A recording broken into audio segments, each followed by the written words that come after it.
Hi, I'm Mira. Have you ever walked out of a hospital after saying goodbye to your dying father, thinking the worst was over, only to hear strangers whisper about a secret so cruel it shattered everything you thought you knew about him? That happened to me. In that moment, I wasn't just grieving, I was questioning my entire life. What else had my family hidden? And why was I the one left in the dark? Before we dive in, tell me, what time are you listening to this, and where are you? Drop a comment below. And stay with me. Because what I uncovered next, it didn't just break me. It changed everything. The ICU always smells like antiseptic and sorrow. That night, it was worse. The air was thick, humming with the low rhythm of machines, and every sound, every beep, every hiss of oxygen felt louder than it should have been. My father looked so small against the starched sheets, a man who once commanded every room now reduced to shallow breaths and trembling hands. "Daddy," I whispered, my voice catching. I'd called him that for as long as I could remember, no matter how many times my older siblings told me it sounded childish. I didn't care. That word was mine. His eyes fluttered open, faintly amused at my stubbornness even now. "Rowie," he rasped, the nickname only he ever used. I leaned closer, trying to capture every detail, the faint smell of his aftershave, the way his fingers still twitched as if reaching for a pen. "You'll always be my choice," he murmured, pressing something into my palm. It was a handkerchief. White linen, edges embroidered in soft blue, with the letter R stitched neatly in one corner. My throat tightened. It was such a small thing, but in his hands, it felt like the weight of the world. I didn't understand what he meant. My choice? Why did it sound like he was telling me more than I could grasp? I wanted to ask, to demand an explanation, but the words stuck. All I could do was hold his hand until the tremors stopped, until his chest stilled. When the nurse finally stepped in, placing a gentle hand on my shoulder, I knew it was time. I stood, numb, tucking the handkerchief into my coat pocket like it could keep me from shattering. The hallway felt longer than I remembered, each step echoing my grief. I leaned against the cool wall, pulling my coat tighter. My siblings weren't there. They'd promised they'd come later, as if death waited for anyone's schedule. It had always been that way. I was the one who stayed, the one who handled the hard things, while they hovered on the edges, swooping in only when appearances mattered. As I steadied myself, voices drifted from around the corner. I might not have heard them if I hadn't been moving so slowly, dragging my feet like I could delay whatever came next. "You know, it's strange," one nurse said softly, her tone somewhere between gossip and disbelief. "He had another child." "A real son. Wonder if the family knows." A real son. The words sliced through me, clearer than the shrill monitor alarms I'd been hearing for hours. My chest tightened, like the hallway had suddenly shrunk. "Keep your voice down," the other nurse whispered back. "You don't want anyone overhearing." Too late. I froze, unable to breathe, unable to move. Another child. A son. Was it a mistake? Idle gossip? My father wasn't a man who shared secrets easily, but what if? What if my entire understanding of my family wasn't what I thought it was? My mind raced. Did my stepmother, Daphne, know? She had a way of knowing everything before I did. Did my siblings?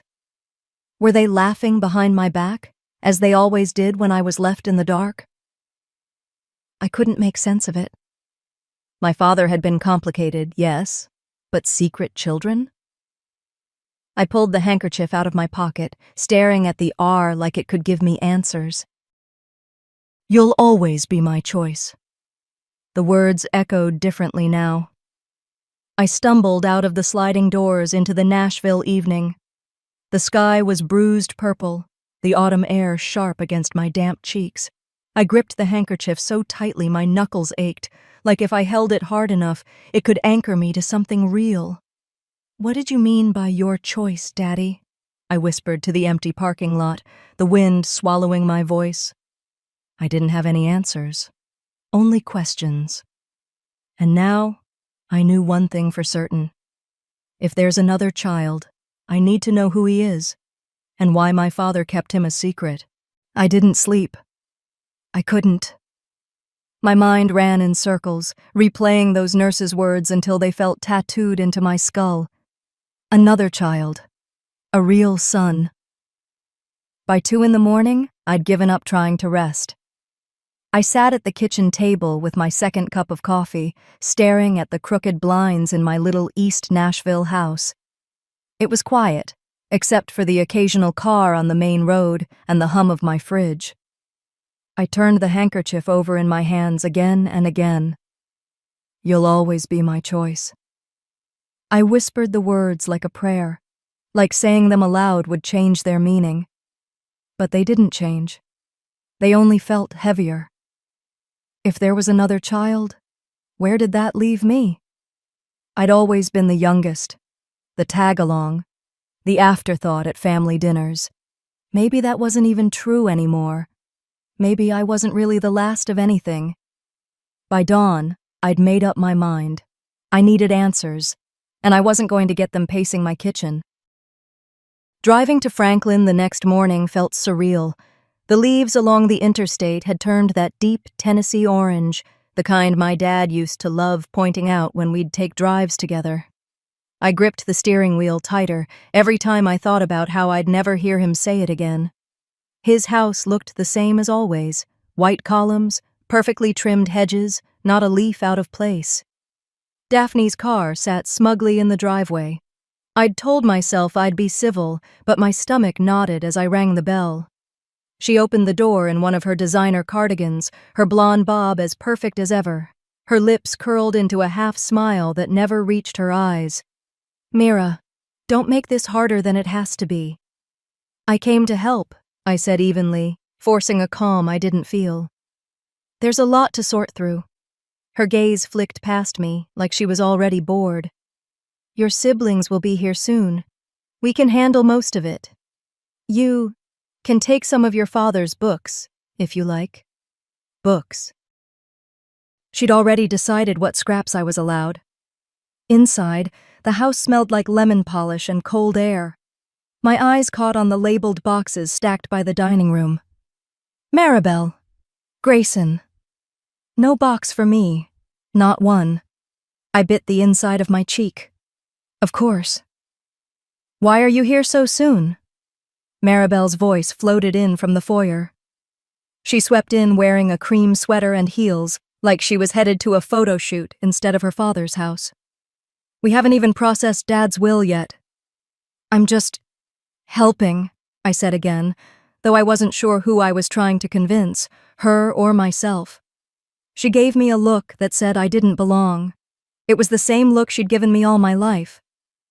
I ignored her and slipped into my father's office. The room still felt like him. Dark wood, stacks of journals, the old leather chair he'd refused to replace even when it squeaked. I let my fingers run along his desk. He'd always kept this thing locked, and I remembered how protective he'd been about it. I pulled at one of the drawers, expecting it to be empty. It wasn't. A false bottom slid back, revealing a narrow compartment I'd never known was there. My breath caught. Inside was an envelope, cream-colored, heavy, the kind you buy for something that matters. Written across the front in my father's unmistakable hand was one word: Silas. I hesitated before opening it, as if I might burn myself on whatever truth waited inside. Inside was a photo. A young man, maybe late 20s, with dark hair and sharp eyes that looked so much like my father's when he was young that I felt dizzy. My chest tightened as I whispered the name written on the envelope. Silas. Who are you? The floor creaked behind me. Find something you like, Mira? Daphne's voice came from the doorway, smooth and practiced, like she'd been waiting for this moment.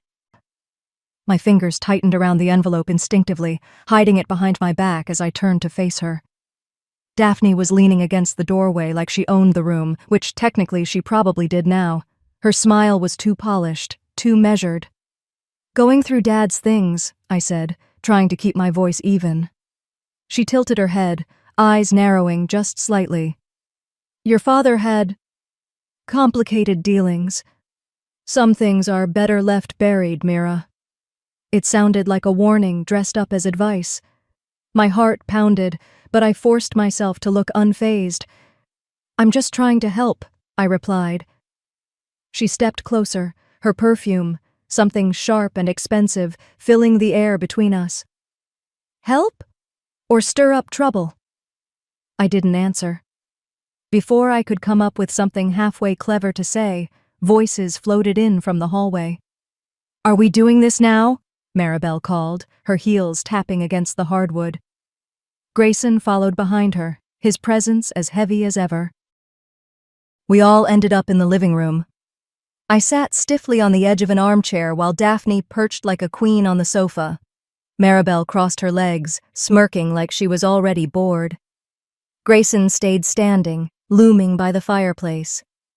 "So," Maribel began, glancing at me with a faux sympathetic look that made my stomach turn. "I heard you showed up early. Guess you couldn't wait to see what Dad left you." "Maribel," Daphne warned lightly, though there was no real reprimand in her tone. Maribel just shrugged. "What? I mean, maybe Dad didn't leave much because you were always the baby. You never took responsibility like the rest of us." Her words hit harder than I expected. My throat tightened, but I refused to let them see me flinch. Grayson snorted. "She's not wrong." I glanced at Daphne, hoping she'd at least pretend to mediate, but she only smoothed out a non-existent wrinkle on her cardigan and said, "Let's try to keep this civil." They were picking me apart like vultures, and she wanted civility. "I didn't come for a handout," I said quietly, more to myself than to them. Maribel leaned forward. "Then why are you here, Mira? To dig up things Dad clearly didn't want you to know?" I stood up before I could think better of it. My cheeks were burning. "You're unbelievable." They didn't stop me when I left the room, probably assuming I'd run home to cry. But I wasn't leaving empty-handed. In my father's office, I scanned the shelves, my eyes landing on a familiar notebook, worn leather, dog-eared, always by his desk. I slipped it into my bag, feeling like a thief in my own father's house. By the time I got back to my car, my hands were trembling. That evening, back home, I sat on my bed with the notebook and the photo, the envelope propped against my nightstand. The house felt too quiet, like the walls themselves were waiting for me to put the pieces together. I flipped through the notebook. Pages of his neat handwriting, meeting notes, reminders, lists, until one entry stopped me cold. "Silas, Pine Hollow, April 1995. My chest tightened. Pine Hollow. That was hours away. April 1995. The year before I was born. "Silas, you're real," I whispered, tracing the letters with my fingertip. "And you're out there." My grief was still there, but now it had a partner. Anger. At the very back of the notebook, folded between the pages, was a scrap of paper with a phone number. No name, just digits. I stared at it for a long time before finally picking up my phone. My fingers felt numb as I dialed. The line rang twice before a deep, gravelly voice answered. "Who's this?" My grip on the phone tightened. "Who are you?" I whispered back. The line went silent for a beat, except for faint static. My heart was pounding so hard it hurt. "You're Mira," the voice said finally. Not a question, more like a fact. My grip on the phone tightened. "How do you know that?" There was a low, dry laugh. "Nathaniel told me about you. Said you'd come looking one day." For a moment, I couldn't speak. It felt like the floor dropped out from under me. My father had expected this. He knew I'd find out, and yet he never said a word to me. "You knew my father?" I asked, though I already knew the answer. "Better than you'd think," he said. "But we're not doing this over the phone." My pulse quickened. "Then where?" He hesitated, and I imagined him on the other end, weighing whether he could trust me. "You're part of their family," he said, his tone rough, almost bitter. "They won't want me anywhere near this."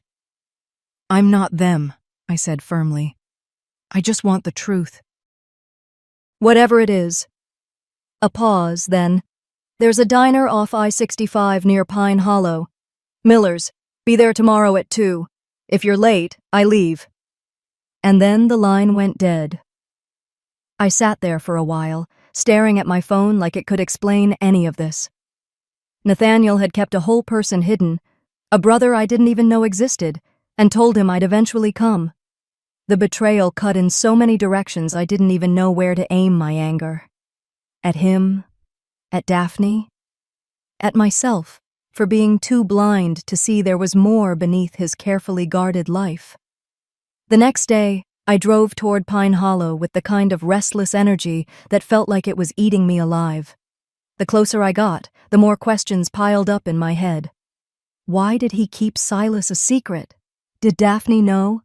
Was this why my siblings looked so smug in that house? Because they already had all the answers. Miller's Diner sat just off the highway, one of those old places with faded red booths and a bell over the door that jingled when I walked in. It smelled like coffee and fried food, the kind of place where nobody was in a hurry. That's when I saw him. Silas was sitting in the corner booth, a cup of black coffee in front of him. He looked up as I approached, and for a second, I forgot how to breathe. He wasn't just a stranger. He was my father's face, younger, sharper, with a life carved into the lines around his eyes. "You came," he said, as though he hadn't been sure I would. "I had to," I replied, sliding into the booth. He studied me like he was matching me to a photograph in his head. "You look like him. More than I expected." My throat felt tight. "You do too." The silence between us was heavy, but not entirely uncomfortable. He leaned back, his hands wrapped around the coffee cup. "Nathaniel was my father," he said simply. "Not that he was ever around to act like one." The words stung, though I wasn't sure why. I shouldn't have felt protective of Nathaniel after what I'd learned, but some part of me still did. "He never told me about you," I said quietly. He let out a low chuckle with no humor in it. "Figures. He left my mother in '95. Said he'd come back for us. He didn't." Pine Hollow. April 1995. My father's notes. The pieces started to click together. "Did Daphne know about you?" I asked. He smirked. "Oh, she knew. Made it pretty clear I wasn't welcome. That whole family's built on pretending people like me don't exist." My fingers tightened around the edge of the table. I thought of Maribel's smug smile, Grayson's disdain, Daphne's cold composure. They knew. They all knew. And they let me walk around that house like an idiot, believing I belonged. How much of my life, I whispered, almost to myself, has been shaped by lies I didn't even know existed? Silas didn't answer. Instead, he reached into his jacket and pulled out a folded piece of paper. He slid it across the table toward me. "He didn't just keep me secret. He kept this from you, too." I unfolded it with shaking hands. It was a legal document, yellowed at the edges but still clear. Nathaniel's signature stared back at me from the bottom of the page. It was a beneficiary agreement. Silas wasn't just a secret son. He was named as an heir. I looked up at him, my voice barely above a whisper. "What is this?" Silas met my eyes, his expression unreadable. "Nathaniel wasn't just my father," he said softly. "He made me his heir, too." The words clung to me all night like a cold mist I couldn't shake. He made me his heir, too. It was more than betrayal. It was a revelation that tore open everything I thought I knew about my father, my family, and myself. By sunrise, I'd made up my mind. I didn't care how unannounced or unwelcome I'd be. Daphne was going to look me in the eye and explain why this document existed, why she had never breathed a word of it, and why I'd been kept in the dark, like some insignificant child, while they divided up my father's life as if I didn't matter. Her house in Franklin was too perfect, too quiet, when I pulled up. The kind of silence that felt staged, like the world inside had been arranged to look calm while something rotten sat underneath. I didn't bother knocking politely. I pounded once and walked in. Daphne was in the kitchen, holding a mug of tea as if she'd been expecting me. "You should call before showing up," she said coolly, like I was a delivery person instead of the daughter of the man whose will she'd hidden. I tossed the folded legal document onto the counter between us. "You hid this. Why?" Her gaze flicked down to the paper, and for a fraction of a second, I saw it. The irritation, the fear, the recognition. Then it was gone, replaced by that placid mask she wore like armor. "Your father was confused at the end," she said, her tone syrupy but sharp. "That paper isn't legally binding." My chest tightened. "You're lying. And you know it." Before she could respond, Maribel appeared, dressed like she'd stepped out of a catalog, hair perfectly curled, nails polished. "Oh, Mira," she drawled, looking me over like I was a mess on her rug. "Don't embarrass yourself with these little discoveries. You always did have a habit of making things dramatic." I took a step closer. "You all knew." "You've been sitting on this, deciding what I get to know, what Silas gets to know, like you're the gatekeepers of my father's life." Grayson's voice came from behind me. I hadn't even heard him come in. "Accept your place, Mira. You were always the baby. You don't know how these things work." I spun around, my hands shaking. "My place? You mean the one where I stay quiet while you strip away everything that belonged to him? Everything that should have been shared?" Grayson crossed his arms, towering over me. "Don't play the victim. You were never meant to be part of the real legacy." The words hit me like a slap. It wasn't just what they'd done. It was how easy it was for them to say it out loud, as if I'd never been anything more than a footnote in my own father's story.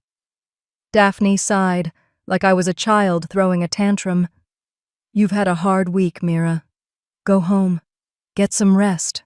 This isn't worth your time." I stared at them, my face hot, my throat burning. There was no winning in this room.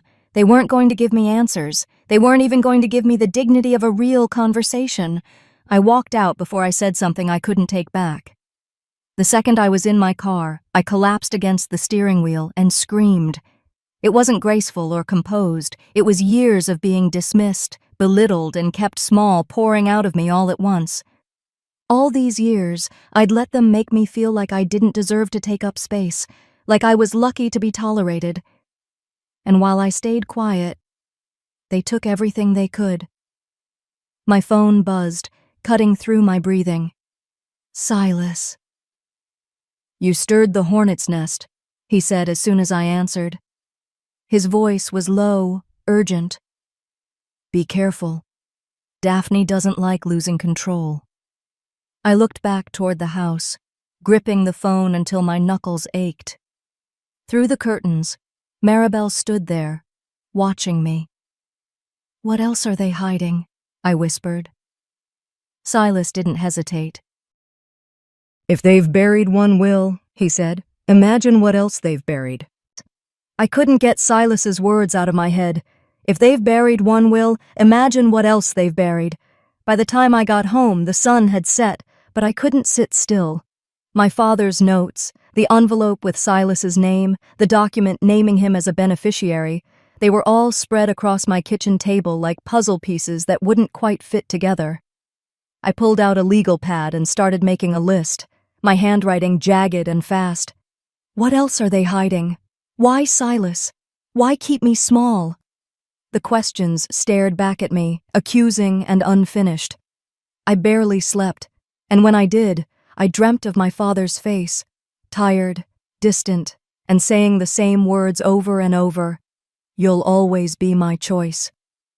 The next morning, I called Silas. "We need to talk," I said. My voice was steadier than I expected. "Name the place," he replied without hesitation. We met at a coffee shop off the interstate, halfway between Nashville and Pine Hollow. It was one of those old roadside diners pretending to be trendy, a mix of chrome stools and chalkboard menus, but it felt neutral, safe. Silas was already there, sitting in a booth with a cup of black coffee. He looked different in the daylight, less like the rugged stranger I'd met at the diner and more like family. The resemblance to Nathaniel was undeniable. His jawline, his eyes, even the way he hunched over his coffee like the weight of the world sat on his shoulders. "Morning," I said, sliding into the booth across from him. "Didn't think you'd call back so soon," he said, studying me. "I didn't think I'd have to," I replied. "But it turns out Daphne and my siblings have been hiding more than just your existence." He raised an eyebrow. "Sounds like them." I leaned forward. "Has Daphne ever contacted you? Before now?" Silas's mouth twisted into something between a smirk and a grimace. "Once. Years ago. She offered me money to stay away." I stared at him. "She what?" 20,000. Said it was to help me get on my feet. But the message was clear. Take the money and disappear. So I did. He shrugged like it didn't matter, but his eyes betrayed the sting that had never really left. Anger bubbled in my chest. She's been pulling strings for decades. I thought it was just emotional manipulation, keeping me quiet, making me the peacekeeper. But this is calculated. He nodded toward my notebook. "What's your plan?" That word, plan, made me sit up straighter. I didn't want to be the woman who let things happen to her anymore. "We start with records. If she buried a will, she probably buried other things." Within an hour, we were walking up the stone steps of the Pine Hollow courthouse. The building smelled like dust and old paper, the kind of place where secrets waited patiently in manila folders. At the records desk, I asked for property transfers under Nathaniel's name. The clerk was polite but uninterested, sliding us a stack of documents with the efficiency of someone who'd done this 1,000 times. And there it was. 2 months before Nathaniel died, a large property was transferred into a family trust controlled entirely by Daphne. My stomach nodded. "She moved assets before he even passed," I said, showing the document to Silas. "Smart woman," he muttered, bitterness lacing his voice. "Keeps everything out of probate, keeps you and me out of the picture." We left the courthouse and sat in my car, the papers between us. I stared out the windshield, my hands gripping the steering wheel. All my life, I thought keeping peace meant keeping family. I let them make me small because I thought that's what it took to belong. Silas turned to me. "You're not invisible anymore. Not to me." I didn't realize how much I needed to hear that until the words landed. Later, we stopped by his bank, an old brick building with a brass plaque that made it feel older than both of us. Silas had mentioned Nathaniel gave him access to a safety deposit box, but he'd never opened it. The clerk led us to a small private room where Silas slid the narrow metal box onto the table.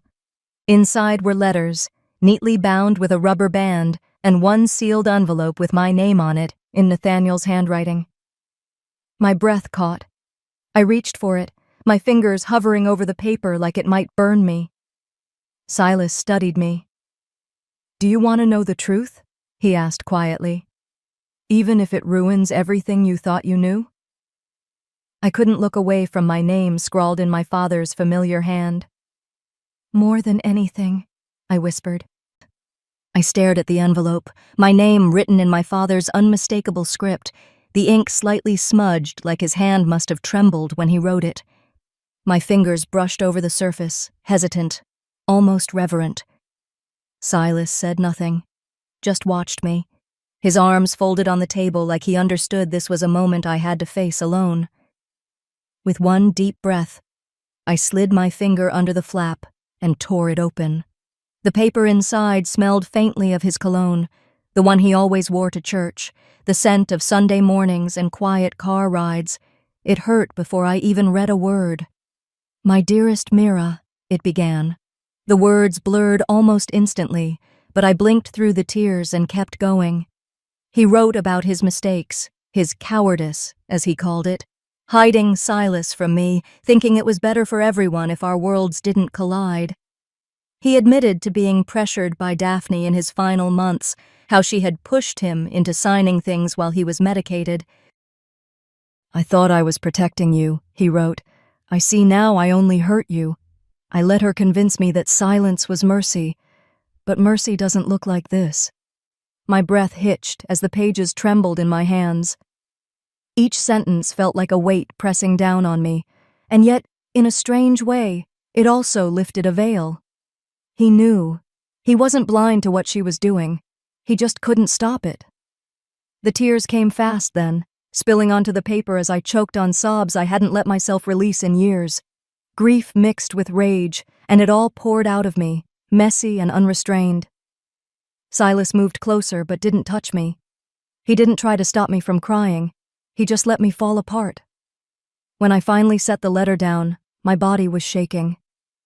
"She didn't just take advantage of him," I said hoarsely. "She used his weakness to erase us, to erase me." Silas leaned back, his jaw tight.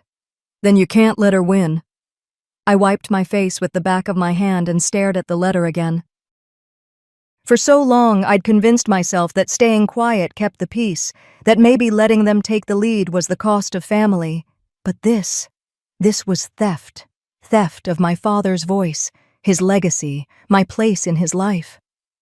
"I spent my life being the quiet one," I said, more to myself than to Silas. "But quiet never saved me. It only made me easy to erase."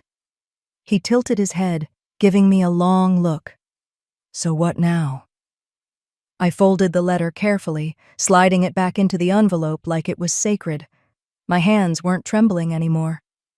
"Now," I said, "we make sure everyone knows the truth." Silas raised an eyebrow. "You want to go public with this?" I nodded. Daphne hides behind closed doors, behind her perfect little gatherings and polite smiles. If I confront her there, in front of everyone, she can't twist it. She can't bury it. He leaned forward, elbows on the table. "She'll come for you when she feels threatened." "That woman doesn't know how to lose." "Then let her," I said, my voice steadier than it had been in weeks. "I'm done hiding." The diner had emptied while we spoke, leaving us in a rare, heavy silence. I tucked the letter into my bag, zipped it shut, and sat back. For the first time since my father died, I felt in control.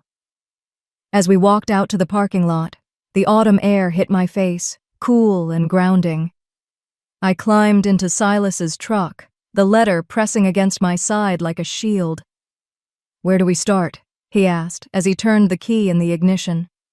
I looked out the window at the fading light. "We start by making sure Daphne has nowhere left to hide." The hum of the engine filled the space between us, but for once, I didn't feel small or voiceless. I felt like someone ready for war. "Let's end this," I said quietly, but with finality. Silas nodded, his grip tightening on the wheel. "Then we make her face the truth."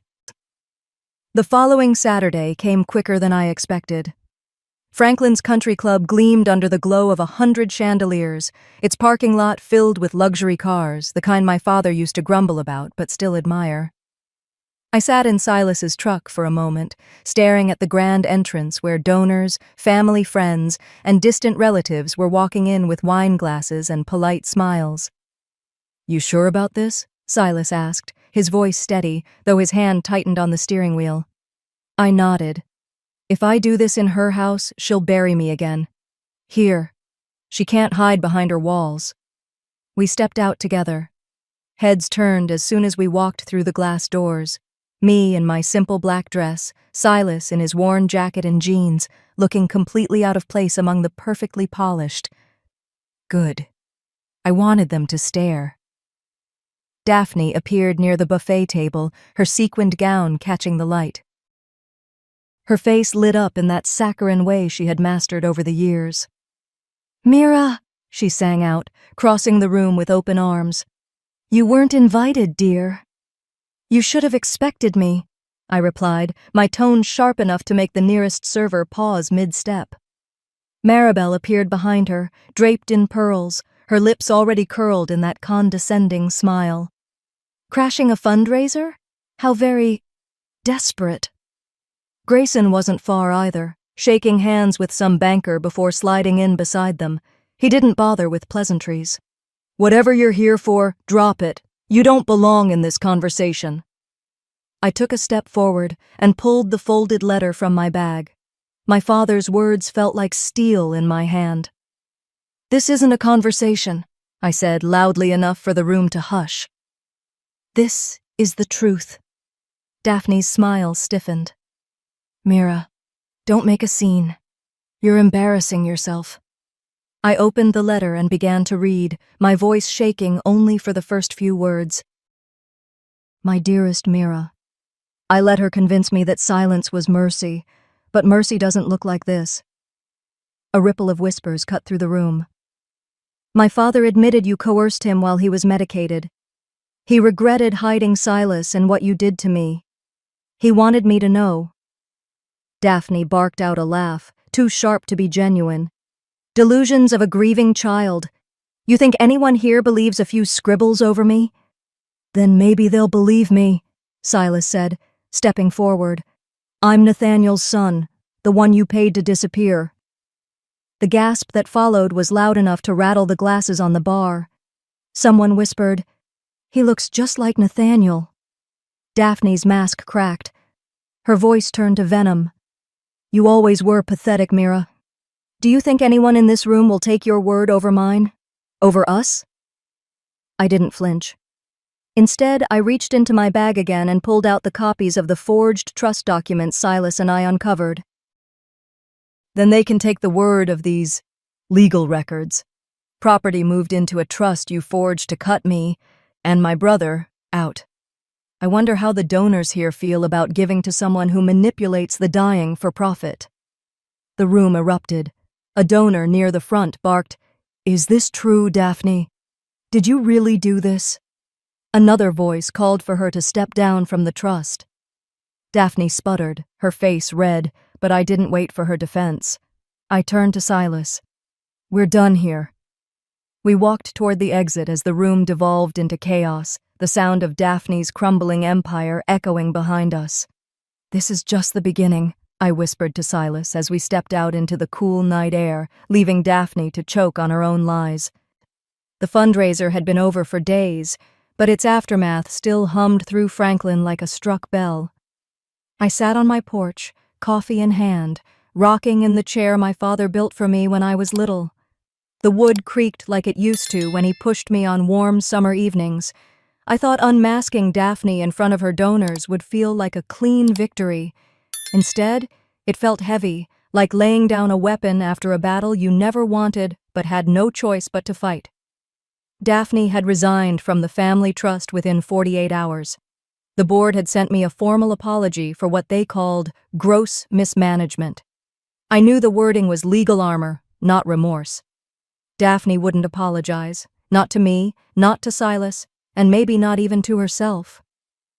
Maribel and Grayson, suddenly allergic to scandal, had gone silent. No calls, no texts. It was like they'd cut me out all over again, but this time I didn't care. Later that week, Silas and I had lunch at a diner off the highway. It wasn't anything fancy, just a place with sticky tables and servers who called everyone hun, but it felt right. We sat in the corner booth with the blinds half drawn, letting in slices of late afternoon sun. Silas pushed a plate of fries toward me. "You know," he said, "she's not done. People like Daphne, they don't lose quietly." I sighed, pushing my coffee cup between my palms. I'm not looking for quiet. I'm looking for peace. There's a difference. He studied me for a moment, then nodded. Nathaniel should have done better by us, but he gave me you. That has to count for something. His words hit harder than I expected. In all this chaos, I'd gained a brother, someone who knew what it felt like to live in the shadow of Nathaniel's decisions, someone who understood the sting of being kept hidden. The next morning, we drove together to visit Nathaniel's grave. The cemetery was quiet, the winter air sharp enough to sting my lungs. I knelt down and placed my father's letter on the headstone, tucking it under a small rock to keep it from blowing away. You failed us, I whispered. But I'm choosing to believe you tried, and I'm done carrying what you left undone. Silas stood beside me, hands in his jacket pockets. He failed us both, he said. But maybe this, us, was his last apology. We left the cemetery without speaking much, but the silence felt like something shared, not something heavy. In the weeks that followed, I started working on my father's old workshop. The place had been gathering dust for years, the tools rusted, the windows fogged with neglect. I threw open the doors, scrubbed the floors, and bought fresh lumber. Silas showed up with a box of his own tools. Thought you might need a hand, he said. I grinned for the first time in what felt like forever. Let's make this ours. Piece by piece, we rebuilt that space, not as Nathaniel's, not as Daphne's, but as ours. A new legacy, one they couldn't erase. One evening, after Silas left, I settled back on the porch in that same old rocking chair. The sky glowed with the last light of day, and for the first time in months, my chest didn't feel like it was caving in. I didn't just find my brother, I said out loud to no one in particular. I found myself, and this time, no one can erase me. The chair creaked softly as I rocked, the air cool and still. Sometimes the cruelest truths give us the strongest roots, and mine were finally growing back.